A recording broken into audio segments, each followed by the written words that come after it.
Shalom,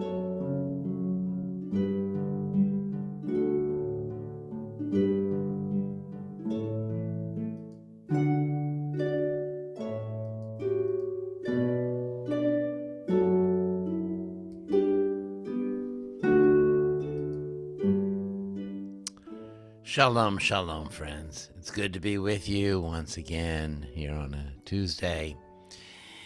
And I have been thinking lately, as part of the class I teach on Tuesdays at noon, a lot about the commentaries in the Torah.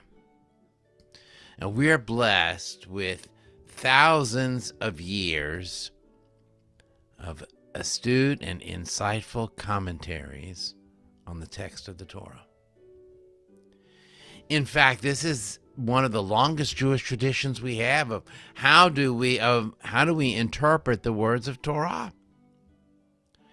From the very beginning, we understood that this was a human endeavor. This was what God gave to us as our role in the world, was to interpret. In fact, there's a famous story in the Talmud where rabbis look up at God and say, the Torah is lo b'shamayim here. It's not in heaven. You gave it to us.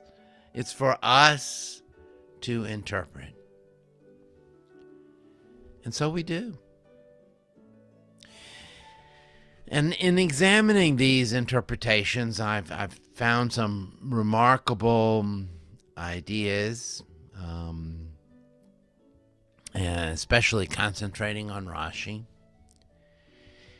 And one very sort of benign comment of Rashi concerns a very famous verse that we read just recently in the synagogue, and it was about God giving the Torah to the Israelites, and the Israelites answer. This is in Exodus chapter 24, verse 7. The Israelites answer. They say, "Na'aseh v'nishma." And Rashi explains that those words mean we will do and we will hear. And the way he sees it is that they say that they are willing to accept God's commandments even before understanding them, even before understanding what the commandments are all about. They accept them and they will do them.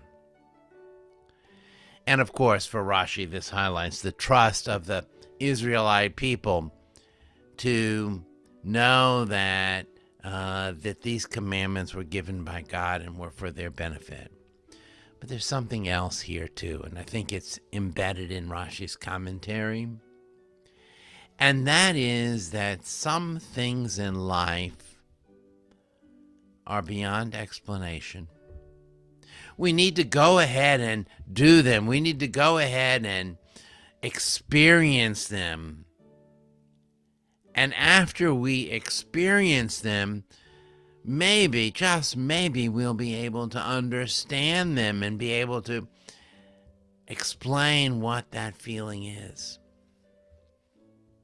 And I think this applies very much to Jewish observance and practice, whether it be prayer or other customs and ceremonies such as kashrut or holiday observance. Sometimes it takes just experiencing them, and then the understanding comes. But if you don't experience them, and if you wait until you say, oh, when I get an explanation that I understand, then I might do it, you'll never get an explanation you understand. Because some things are beyond explanation. Some things need experience.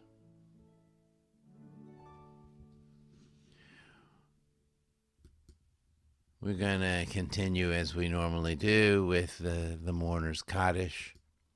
Yitgadal v'yitkadash shemei rabam, b'alma divra kirute v'yamlich malchute, b'chayechon v'yamechon v'chayei d'chol beit Yisrael, ba'agala v'izman kariv v'imru amen. Yehi shmei rabam v'varach li'olam li'amei amayam. Yitbarach v'yishtabach v'yitbawar v'yitramam v'yitnaseh. V'yidadar v'yidaleh v'yidalal shemei d'kudisha barichu. Li'ela min kol berchata v'shirata.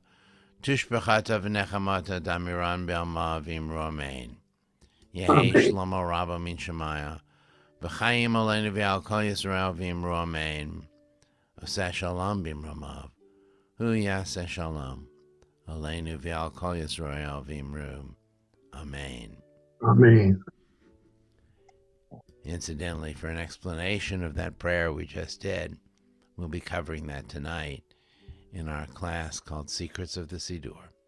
You're welcome to join us in our Zoom room at B'nai Gainesville. You can find the information online. Also, it'll be recorded and put on YouTube for those of you who watch us there.